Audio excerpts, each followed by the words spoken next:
شاہوں کو گدا کر دے, گدا کو بادشاہ کر دے. گدا یعنی گداگر بھکاری. تو اللہ تو شاہوں کو گدا کر دے, گدا کو بادشاہ کر دے. گداگر کو بھکاریوں کو بادشاہ بنا دیتا ہے. اشارہ تیرا کافی ہے گھٹانے اور بڑھانے کو. مفتی طارق مسعود کے بیانات کے لیے مفتی صاحب کے آفیشیل چینل مفتی طارق مسعود اسپیچز کو سبسکرائب کریں. اللہ فرماتے ہیں ہم نے ان کے درمیان رزق کو تقسیم کیا لیتخذ بعضهم بعضا سخریا, تاکہ یہ لوگ ایک دوسرے کو تابع بنا کے رکھیں. اور باہر ملکوں میں بھی ایسا ہی ہے, سارے تھوڑی ہوتے ہیں, کچھ زیادہ مالدار کچھ کم مالدار. جو بڑا مالدار ہے اس کی کمپنی ہوگی, جو کم مالدار ہے اس کمپنی میں جاب کر رہے ہوں گے, ملازمت کر رہے ہوں گے. تو یہ سب اللہ کے ہاتھ میں ہے. یبسط الرزق لمن یشاء ویقدر, جس کے لیے چاہتا ہے اس بڑھا دیتا ہوں, جس کے لیے چاہتا ہے کم کر دیتا ہوں. آج بہت سے لوگ جو بہت فضائل بیان کر رہے ہیں دولت کے اور غریب کو برا بھلا کہہ رہے ہیں, اس بات سے ڈرنا چاہیے ذرا سی اللہ کی نظر ہٹے گی اور آپ روڈ پہ آ جاؤ گے, چیختے چلاتے رہ جاؤ گے آپ. یہ ہو گیا میرے ساتھ. شاعر نے کہا ہے نا, تو شاہوں کو گدا کر دے, گدا کو بادشاہ کر دے. گدا یعنی گداگر بھکاری. تو اللہ تو شاہوں کو گدا کر دے, گدا کو بادشاہ کر دے. گداگر کو بھکاریوں کو بادشاہ بنا دیتا ہے. اشارہ تیرا کافی ہے گھٹانے اور بڑھانے کو. ایک اشارے کی دیر ہوتی ہے دولت مند روڈ. اور ہم نے تو بہت دیکھے اپنی زندگی میں جن کی بڑی زبردست پلاننگ تھی, بہت پیسہ تھا, ایسا چھنا ہے پیسہ کہ دیوالیہ ہو گیا. تو اس لیے یہ جو بار بار میں تشریح کر رہا ہوں نا حدیث کی کہ محنت انسان کرے, وقت کو ضائع نہ کرے, اس کا مطلب منزل پہلے متعین کرے کہ جانا ہم نے کس طرف ہے. اس منزل کی طرف اگر آپ سست رفتاری سے بھی چلے گئے تو کسی نہ کسی دن پہنچ جاؤ گے. شریعت اس کو ٹائم ویسٹنگ نہیں کہے گی. لیکن اگر منزل ہی متعین نہیں ہے, منزل دولت کو بنا لیا آپ نے, تو بھائی اگر دولت کو منزل بنا لیا تو پھر یا تو پہنچو گے یا نہیں پہنچو گے. نہیں پہنچو گے تو بھی ناکام, پہنچ گئے تو بھی ناکام, کیونکہ پہنچنے کے بعد پھر وہ دولت چھینے گی آپ سے, مرو گے آپ. تو آپ تو پھر بھی مرو گے نا, جب مر گئے تو ختم سب. اور کوئی زیادہ مسئلہ نہیں ہے مرنے کا, کوئی اتنا لمبا ٹائم نہیں ہے. پتہ نہیں کیا سمجھا ہے لوگوں نے, ٹھا کر کے مرتا ہے بیٹھے بیٹھے. موت کے اتنے اسباب ہیں نا, میں تو ڈاکٹروں سے بہت ملتا ہوں, آتے ہیں ملاقات کرتے ہیں بڑے بڑے لیول کے ڈاکٹر.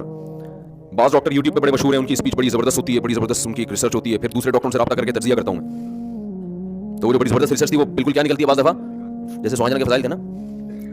بعض ڈاکٹر خوراک کے بھی ماہر ہوتے ہیں نا, بعض حکیم ہوتے ہیں اچھے معتدل. تو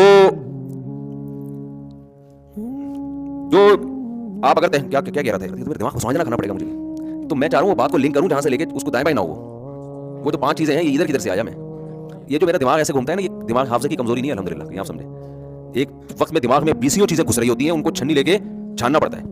حافظے کی کمزوری ہوتی ہے تو کوئی چیز یاد کرتا تو بھول جاتی نا, تو یاد کروں تو مجھے کھٹ سے یاد ہوتی ہے الحمدللہ. خیر دوبارہ وہیں سے آ جاتے ہیں, پھر دوبارہ اسی.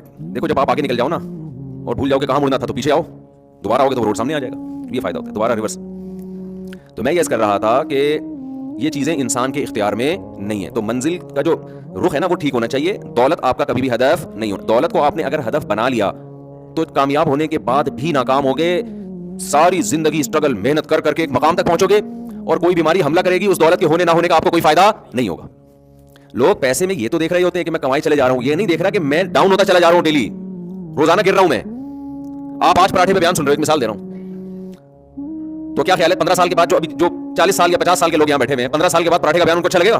کہیں گے ہم تو کھا ہی نہیں سکتے. 10 سال رہ گئے پراٹھا کھانے میں, 40 والے بیٹھے ہوئے ہیں. یہ کیا ہے؟ یہ تو میں نے پراٹھا تو ایک مثال دی ہے. دنیا کی ہر عیاشی اسی طرح ہی ہے. آپ گھر بناتے بناتے بناتے بناتے ایک مقام تک پہنچو گے, پیسہ آگے جب گھر بنے گا 50 سال, رہ کتنے گئے 50-60 سال کے ہو گئے آپ, اب کیا رہ گیا؟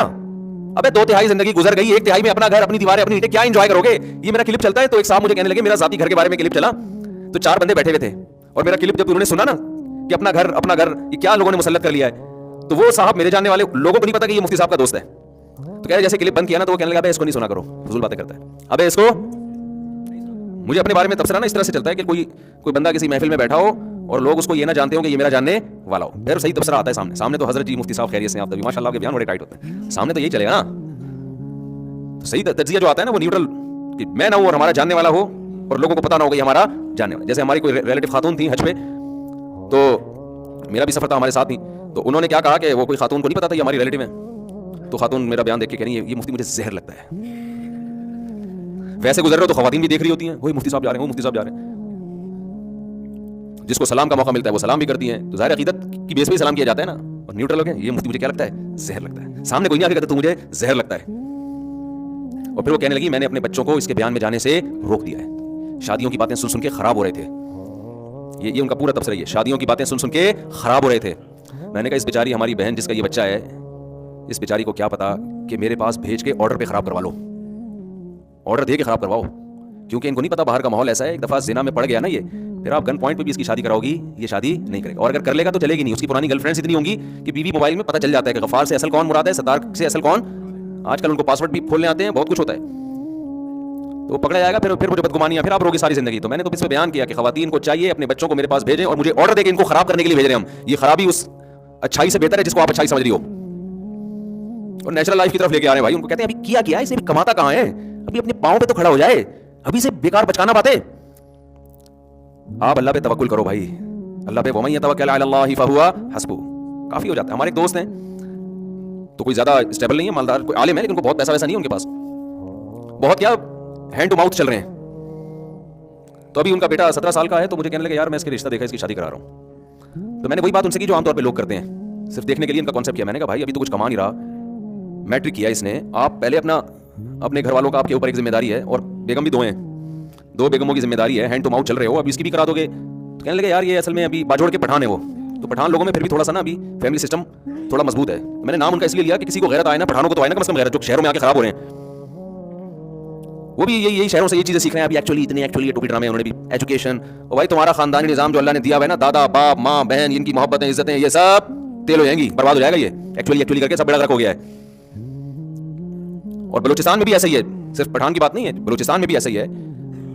وہاں بھی الحمدللہ ماں باپ اپنے خرچے پہ اپنے بیٹوں کی شادیاں کر دیتے ہیں. یہ تو شہر میں آ کے خراب ہوتے ہیں, اصل قوم کی بات نہیں, اصل شہری اور دیہاتی زندگی. اور یہ جو عالم جن کی میں بات کر رہا ہوں, جو باجوڑ کے ہیں, رہتے کراچی میں ہی ہیں. رہتے کہاں ہیں, ماحول کراچی کا ہی, لیکن اللہ کا شکر ہے ابھی خراب نہیں ہوئے, اگلی نسل خراب ہوگی ان کی, اللہ بچائے. تو ابا نے مجھے, ان کے ابا نے کہا میں اس کے لیے کوئی رشتہ دیکھ رہا ہوں, ایک جگہ دیکھ لیا, اچھا خاندان مل گیا. تو میں نے کہا ابھی تو کماتا نہیں ہے. انہوں نے کہا یار ابھی میٹرک کے بعد یہ جائے گا کالج میں, تو وہاں خراب ہونے کا خطرہ ہے, کو ایجوکیشن ہے, خراب ہونے کا خطرہ ہے. تو میں نہیں چاہتا میرا بیٹا خراب ہو, میں شادی کرا رہا ہوں. تو میں نے کہا آپ تو ہینڈ ٹو ماؤتھ چل رہے ہو, آپ کے دوست کہہ رہے ہیں یار جہاں اتنے لوگ کھا رہے ہیں ایک بہو اور کھا لے گی. آئی بس سامنے, بہو کیا کرے گی, 2 روٹی پک جائے گی. اچھا کہہ رہے ہیں یار چل ہی رہے ہیں نا, چل لیں گے, اور کیا اس میں. میں نے بڑی شاباش دی. یہاں لبرل لوگ کہتے ہیں کہ صرف 2 روٹی کا خرچہ نہیں ہوتا, ان مولویوں کیا تو روٹی ہے, باقی بھی ایکچولی ایسے دباؤ, آدمی کانپنے لگتا ہے بھائی پتہ نہیں کیا ہونے والا. صرف 2 روٹی تھوڑی ہوتی ہے, ایسے بنائیں گے. تمہیں اللہ نے ایسا اپنی ذات پہ اعتماد سے محروم کیا ہے نا کہ اس کا ہم مشاہدہ کر کے اور عبرت حاصل کر رہے ہیں کہ اللہ تیرا شکر ہے تو نے ہمیں ایسا نہیں بنایا. یہ کیلکولیٹر لے کے بیٹھے رہتے ہیں, ان کے تو بچے 35 40 سال کے, دیکھو بکرا 2 دانت کا ہو جاتا ہے اس کی شادی ہوتی ہے, اور یہ 32 دانت کے ہو جاتے ہیں, عقل داڑھی نکل آتی ہے, وہ گرنا شروع کر دیتی ہے, پھر بھی ان کے خرچے پورے نہیں ہوتے. تو یہ جو عالم جن کی میں بات کر رہا ہوں خود بھی پڑھے لکھے ہیں ماشاءاللہ, ابا غریب تھے, 8 بچے, پڑھ بھی لیے, اور اتنی زبردست ایجوکیشن ہے ماشاءاللہ, انگلش فرفر بولتے ہیں, بینکنگ میں مہارت ہے, عالم بھی ہے, دین دنیا دونوں, ابھی PhD کر رہے ہیں, اپنی پڑھائی بھی ہو رہی ہے, 2 گھر والے بھی پل رہے ہیں, بچوں بھی جیسے جیسے بالے ہو رہے ہیں ان کی بھی شادیاں ہوتی جا رہی ہیں, سارے کام ہو رہے ہیں. اور جو بیٹھا ہے نا کیلکولیٹر لے کے کہ پہلے میری اتنی تو اتنی, تو بھائی تیرے بڑھاپے میں بچہ پیدا ہوگا, تو پالے گا کس وقت اس کو. بچہ بہترین انویسٹمنٹ ہے, بہترین انویسٹمنٹ ہے. دیکھو ایک مثال دیتا ہوں, آپ کی بکری بچہ دے, کسی چرواہے کی بکری, وہ ٹینشن میں آتا ہے یا خوش ہوتا ہے؟ اس کو تو ٹینشن میں آنا چاہیے تھا, یار پہلے میرا گھاس کا خرچہ اتنا تھا, اب وہ خرچہ بڑھ گیا ہے. تو بھائی جب بڑھ تو گیا ہے, لیکن یہ تمہاری انویسٹمنٹ ہے, یہ بڑا ہو کے بکے گا, کاٹ کے بھی کھا سکتے ہو نا. تو یاد رکھو انسان کا بچہ کٹتا نہیں ہے, بازار میں بکتا نہیں ہے, لیکن سورس آف انکم سب سے بڑی آپ کی اولاد ہے. اور ان کے ہاں بیٹیوں کے مسائل بھی نہیں. اب دیکھو 17 سال کے جس لوٹے کی یہ شادی کر رہے ہیں, وہ بیان سنے گا نا تو اس کو زیادہ پروٹوکول بھی نہیں دے رہا چاروں بچے کو. وہ کہے گا میں بہت عظیم انسان ہوں, مفتی صاحب میرا بیان میں تذکرہ کر. ویسے تو عظیم انسان ہوگا انشاءاللہ.